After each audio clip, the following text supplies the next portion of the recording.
नमस्कार, मैं हूं संजय शर्मा और आप देख रहे हैं 4PM न्यूज़ नेटवर्क। ये तो हम सब जानते हैं कि मोदी जी ने पिछले 10 साल में एक भी प्रेस कॉन्फ्रेंस नहीं की, इतनी हिम्मत जुटाई नहीं। इंटरव्यू बहुत किए, लगातार दिए, लेकिन किनको दिए?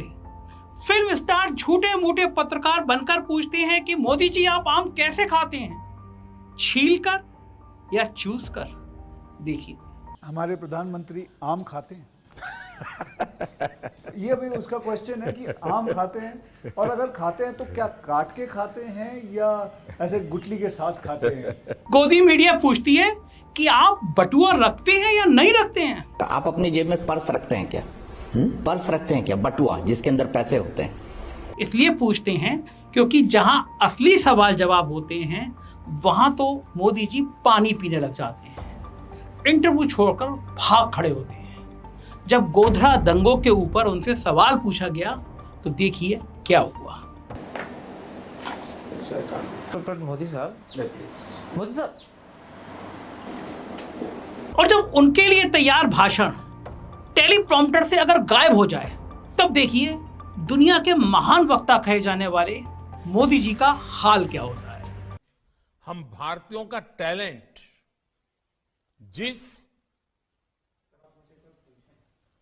इससे यह पता चलता है कि मोदी को गोदी मीडिया का सहारा है बस, वरना ना तो ये कड़े सवालों के उनके पास जवाब हैं और ना ही बनी बनाई खिचड़ी के अलावा कहने के लिए कोई बात है। और जब इम्प्रॉम्प्टर यानी बिना तैयारी के बोलते हैं तो कुछ भी बोलते हैं, कैसा भी बोलते हैं। जैसे ये सुनिए। यह बच्चा पैदा होता है तो आई भी बोलता है, AI भी बोलता है। आई और AI को जबरदस्ती जोड़ दिया, फालतू की तुकबंदी।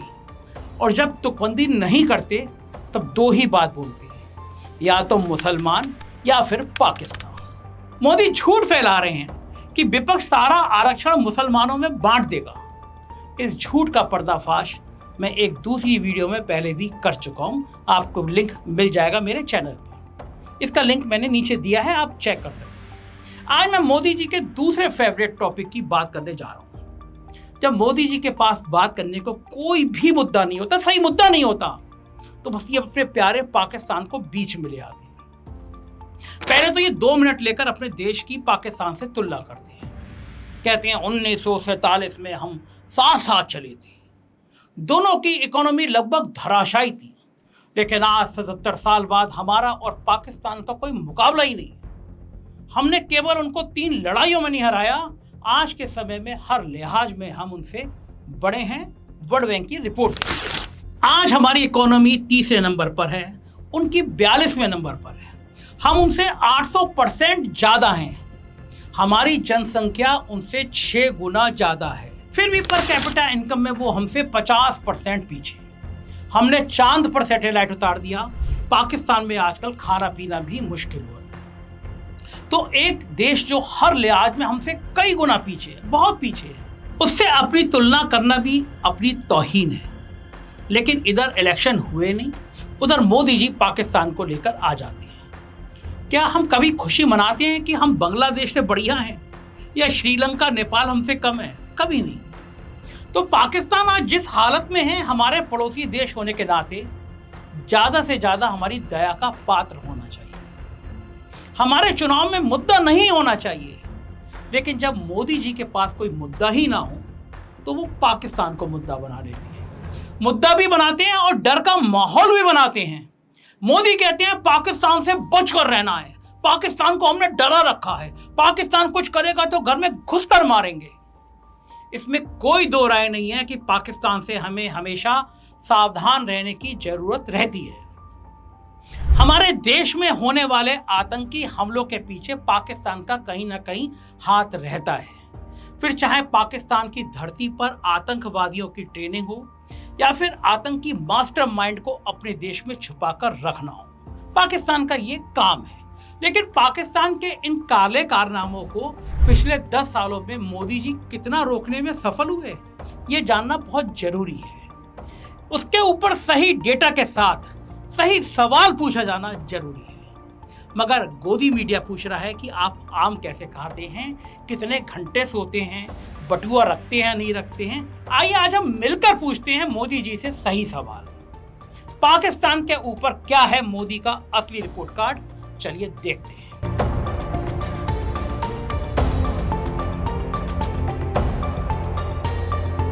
जब भी मोदी भक्तों से कोई सटीक सवाल पूछ लिया जाए और उन्हें उसका उत्तर ना देना आता हो तो वो क्या कहते हैं, पाकिस्तान चले जाओ। जब कोई देश की किसी समस्या को उठा दे, धार्मिक डर के माहौल की बात कर दे, तो फिर उसको क्या कहा जाता है, पाकिस्तान चले जाओ। हम कहना चाहते हैं जिन्हें पाकिस्तान प्यारा है वे पाकिस्तान में जाएं।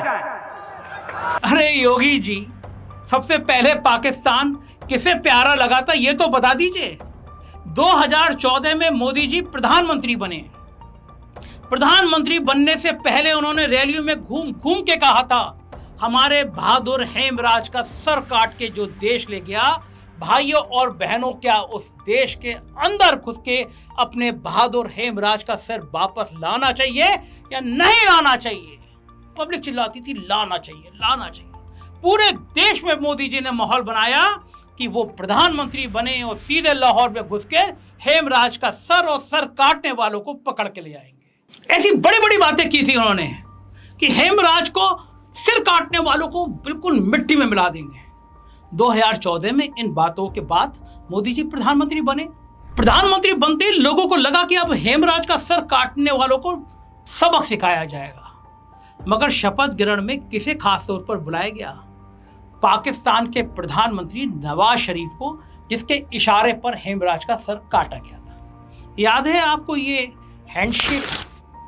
उस समय के अखबारों ने कहा था कि शपथ ग्रहण से बड़ा मोदी शरीफ मिलन ना हो जाए। सब ने कहा था। पड़ोसी देश के प्रधानमंत्री से मिलना जुलना गलत बात नहीं है। पहले के प्रधानमंत्री भी मिले थे, चाहे मनमोहन सिंह हो या अटल बिहारी हो, लेकिन किसी ने दोगली बात नहीं की थी।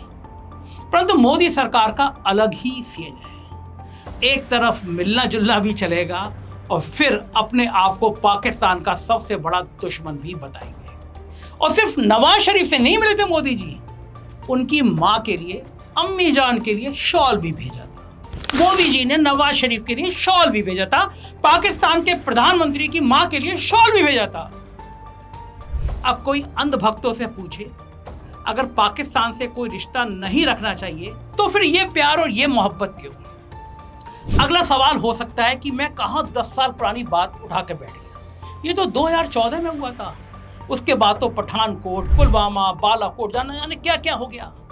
अरे जनाब, 2014 की बात से तो मैं बस शुरुआत कर रहा हूँ। आगे आगे बढ़िए, मैं और बताता हूँ। 2016 में आते हैं, साल की बस शुरुआत हुई थी। 2 और 3 जनवरी की बीच की रात में पुलवामा एयरबेस पर आतंकवादियों ने हमला कर दिया। हमारे जवानों ने बहुत बहादुरी दिखाई, लेकिन 7 जवानों को शहादत देनी पड़ी, अपनी जान की कुर्बानी देनी पड़ी, देश के लिए शहीद हो गए। उस वक्त मोदी सरकार ने एक ज्वाइंट टीम बनाई, पाकिस्तान के अधिकारियों को भी बुलाया गया। सरकार का तर्क था कि पाकिस्तान कहीं मुकर ना जाए, इसलिए उन्हें दिखाना जरूरी है कि आतंकवादी उनके यहां से आए थे। केवल फोटो शेयर नहीं किए गए, उनको पठानकोट एयरबेस में ही घुमा दिया गया। भारत की सबसे बड़ी चूक, पठानकोट एयरबेस में पाकिस्तान के अफसर घुस गए, घुमाए गए, सरकार की तरफ से घुमाए गए। विपक्ष ने बहुत विरोध किया, क्योंकि पाकिस्तान की टीम में एक आईएसआई का अधिकारी भी था। ये पहली बार हुआ कि आईएसआई का अफसर सरकार के न्योते पर हमारे एयरबेस में घूम के गया। पाकिस्तान की आईएसआई तो एक ही चीज के लिए जानी जाती है, हिंदुस्तान में हालात कैसे खराब किए जाए, और उस आईएसआई के अफसर को एयरबेस की स्ट्रेटेजिक लोकेशन हम लोगों ने खुद दिखा दी, न्योता दे दिया। उस वक्त के रक्षा मंत्री ने कहा कि पूरा एयरबेस इसलिए घुमाया गया, बस एक जगह खड़े करके ले गए थे, एक जगह दिखा कर ले आए थे। मानेगा कोई यकीन करेगा? क्यों आखिर घुस पाया वो आईएसआई का अधिकारी हमारे एयरबेस? 2020 में विदेश मंत्री जयशंकर ने फिर से पाकिस्तान टीम को बुलाने वाले फैसले का समर्थन किया। उन्हें ऐसा करना जरूरी था ताकि पाकिस्तान वहां छुपे आतंकवादियों को पकड़े और कोई आनाकानी ना करे। हम दिखा देंगे देखो ये आतंकवादी हैं, अब तुम मुकरना मत। तो क्या पाकिस्तान ने हमारा एयरबेस घूमकर कोई कार्रवाई की? नहीं की। हमने उन्हें बताया कि जैश-ए मोहब्बत ग्रुप का मसूद अजहर इसके पीछे है, लेकिन कुछ हुआ? कुछ नहीं हुआ। पिछले साल पाकिस्तान में मस्जिद के बाहर पठानकोट का दूसरा मुजरिम शहीद लतीफ मारा जाता है, यानी 2016 से 2023 तक वो खुला घूम रहा था, और जब मारा गया तो पाकिस्तान ने मारने वाले को फटाफट गिरफ्तार कर लिया। सारी कहानी एक झटके से खत्म कर दी गई। जब हम पाकिस्तान का ये रवैया पिछले 70 सालों से जानते हैं तो उनको एयरबेस में घुमाना मोदी जी ये कहा कि अक्लमंदी थी। यहाँ पर अंधभक्त सवाल उठाएंगे कि हर चीज के लिए मोदी कैसे जिम्मेदार है। अरे भाई, जब मोदी हर अच्छी चीज का क्रेडिट ले सकते हैं तो हर गलती की जिम्मेदारी भी उनको लेनी पड़ेगी, मैं थोड़ी ना लूंगा। अब मोदी जी ने सारा क्रेडिट लिया और जिम्मेदारी लेने पर कब चुप्पी साध गए पता नहीं चला। ये जानने समझने के लिए भारत की धरती पर दूसरे सबसे बड़े हमले की बात करते हैं। 2019 का पुलवामा अटैक, 40 सैनिकों को एक साथ तिरंगे में लिपटा देखकर हम सब भारतवासियों की आंखें नम हो गई। रो पड़े थे हम 40 अपने बहादुरों को एक साथ जमीन पर देखकर। आज भी 14 फरवरी को लोग वैलेंटाइन डे से पहले पुलवामा के शहीदों को याद करते हैं, लेकिन आज तक मोदी जी या भारतीय जनता पार्टी के मंत्री कोई भी कुछ भी सवालों के जवाब नहीं देते। मैं फिर पूछता हूं, सवाल नंबर 1, ऐसा हमला होने की खुफिया जानकारी के बावजूद सीआरपीएफ के 2500 जवान एक साथ सड़क से क्यों जा रहे थे? जवानों को हवाई जहाज से श्रीनगर क्यों नहीं भेजा गया? सवाल नंबर 2, 300 किलो आरडीएक्स के साथ एक गाड़ी श्रीनगर में कैसे बड़े आराम से खुलेआम घूम रही थी? सवाल नंबर 3, जब सैनिकों का कोई बड़ा काफिला निकलता है तो छोटे कनेक्टिंग रोड्स को ब्लॉक कर दिया जाता है ताकि कोई रुकावट ना आए, फिर एक गाड़ी कैसे सीआरपीएफ की बसों के पास पहुंच गई? उस वक्त के गवर्नर सतपाल मलिक ने माना था कि हमारी तरफ से लापरवाही हुई। मैंने कई बार सतपाल मलिक से बात करी। मेरे संग इंटरव्यू में सतपाल मलिक ने कहा, वो गवर्नर थे, बोले जब मैं पहुंचा मोदी जी ने कहा तुम खामोश रहो, तुम शांत रहो। मैंने कहा कि यहाँ पे हवाई यात्रा से क्यों नहीं लिया गया? मोदी जी ने कहा तुम खामोश रहो। सतपाल मलिक ने पूरे सवाल उठा दिए और कहा कि गवर्नर के रूप में मेरे लिए बड़ी शर्मिंदगी भरी बात थी कि इस तरह जवान मर गए, और उन्होंने पूरी मोदी सरकार का कच्चा चिट्ठा खोल कर रख दिया। सतपाल मलिक जी, अमित शाह जी ने कहा कि आप तब बोले जब आप कुर्सी से हट गए। आपके ऊपर आरोप लगाया कि आप पब्लिसिटी लेने के लिए बोल रहे हैं, आप तब क्यों नहीं बोले? अमित जी को थोड़ा याद अपनी खुरचनी चाहिए। मैं तो उसी दिन बोला जिस दिन पुलवामा हुआ, सेम डे। बल्कि पीएम का जब मुझे फ़ोन आया उसके पहले तो मैं 2 चैनल को बता चुका था कि ये हमारी गलती से हुआ है। तभी मुझे कहा गया कि अब आप चुप रहिए। मैं लेकिन गवर्नर रहते हुए बोला, किसानों के मामले पे भी मैं गवर्नर रहते हुए बोला, हटने के बाद नहीं बोला। मलिक जी, आप गवर्नर थे, पुलवामा की घटना हुई, आप कितनी देर में वहाँ पहुँचे थे? क्योंकि आप मुझे याद, जहाँ तक मुझे याद आ रहा है, आप वहाँ गए थे घटनास्थल पर। अगले दिन गया था। अगले दिन गए थे, शाम को मुझे पता चला था, और उसके अगले दिन वहाँ पहुँचे। उनका फ़ोन आया था, उन्होंने पूछा क्या हुआ, मैंने बताया ऐसे ऐसे हुआ और इसमें हमारी गलती हुई, उसकी वजह से हुआ, तो उनका इस पे आप चुप रहिए। गलती आपने कहा कि गलती ये थी कि सीआरपीएफ को जहाज नहीं दिए। आसानी थी, अगर वो मेरे से मांग लेते, मैं लूप में नहीं था, अगर सीआरपी मेरे से मांगती होम मिनिस्ट्री के बजाय तो मैं दे देता। वो कह रहे हैं वो खत नहीं है कहीं पे भी, आप अपने मन से बोल रहे हैं ये खत। भास्कर की रिपोर्टिंग है, 4 महीने तक वो लेटर पड़ा रहा वहाँ। मगर क्या आज तक मोदी जी ने इस लापरवाही के लिए किसी मंत्री या अधिकारी को सजा दी? नहीं दी। क्या प्रधानमंत्री होने के नाते ऐसे हमले के लिए अपनी गलती मानी, देश से क्षमा मांगी, अपनी कोई जिम्मेदारी ली? कभी नहीं ली। इस हमले के बाद हमारे देश ने बदला लिया, उसकी भी बात करेंगे, जरूर करेंगे। लेकिन हमारे लिए ज्यादा जरूरी क्या है? शहीदों का बदला या फिर जवान शहीद ही ना हो ऐसे हालात बनाना? मोदी पाकिस्तान पाकिस्तान चिल्लाते हैं, मगर ऐसे हमले रुक क्यों नहीं रहे? इसका जवाब मोदी जी कभी नहीं देते। कश्मीर में हालत बेकाबू है। अब मोदी जी के क्रेडिट लेने की बात करते हैं। इसके कुछ दिनों बाद हमारी एयरफोर्स ने पाकिस्तान में घुसकर बालाकोट स्ट्राइक करी, पाकिस्तान को मुंहतोड़ जवाब दिया। हम सब अपनी फौज के लिए गर्व महसूस कर रहे थे, और मोदी जी क्या कर रहे थे जरा सुन लीजिए। मैंने कहा इतने क्राउड है, बारिश हो रही है, तो एक बेनिफिट है क्या हम राडार से बच सकते हैं? इस बात के लिए आज भी मोदी जी का मजाक उड़ता है। बादलों से कभी रडार नहीं रुकता, मगर इन्हें कुछ पता ही नहीं है, बस क्रेडिट लेना है। और क्रेडिट लेने की होड़ में मोदी और भारतीय जनता पार्टी मर्यादा की लक्ष्मण रेखा भी पार कर देती है। बालाकोट स्ट्राइक के बाद योगी ने भारतीय सेना को मोदी सेना कह डाला। आप भी सुनिए। आतंकवादियों को बिरयानी खिलाते थे और मोदी जी की सेना आतंकवादियों को गोली और गोला देती है। यही अंतर है। कांग्रेस के लोग अगर मसूद जैसे आतंकवादियों के साथ जी लगा करके आतंकवाद को प्रोत्साहित करती है, तो प्रधानमंत्री मोदी जी के नेतृत्व में आज आतंकवाद को, उनके ठिकानों को नष्ट और ध्वस्त करके आतंकवाद की ही नहीं, पाकिस्तान की कमर को तोड़ने का कार्य भी भारतीय जनता पार्टी की सरकार कर रही है। विपक्ष ने योगी आदित्यनाथ के बयान के खिलाफ जबरदस्त विरोध जताया। चलिए मान लेते हैं विपक्ष का काम है विरोध जताना, लेकिन मोदी के अपने मंत्री से रहा नहीं गया। मंत्री का नाम है रिटायर्ड जनरल वीके सिंह, जिन्हें अब पैदल कर दिया गया, टिकट काट दिया गया। मंत्री तो वो अभी अभी बने थे इस सरकार में, लेकिन फौज के लिए खून पसीना उन्होंने पूरी जिंदगी दिया। भारतीय सेना के जनरल रहे, इसलिए योगी के ऐसे शर्मनाक बयान पर गुस्सा हो गए। वीके सिंह ने कहा, जो भारत की सेना को मोदी की सेना कहता है वो देश का गद्दार है। लेकिन क्या मोदी ने कभी सफाई दी? क्या योगी के बयान की निंदा की? क्या मोदी ने कहा कि योगी को ऐसा नहीं कहना चाहिए था?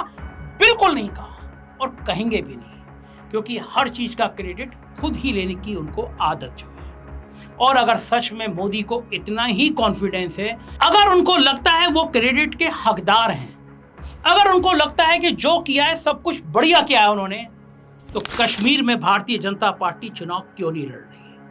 क्यों भाग रही है कश्मीर से? एक तरफ 400 पार की बातें किया करते थे, अब तो नहीं करते, अब तो मामला 200 तक अटक गया है मामला।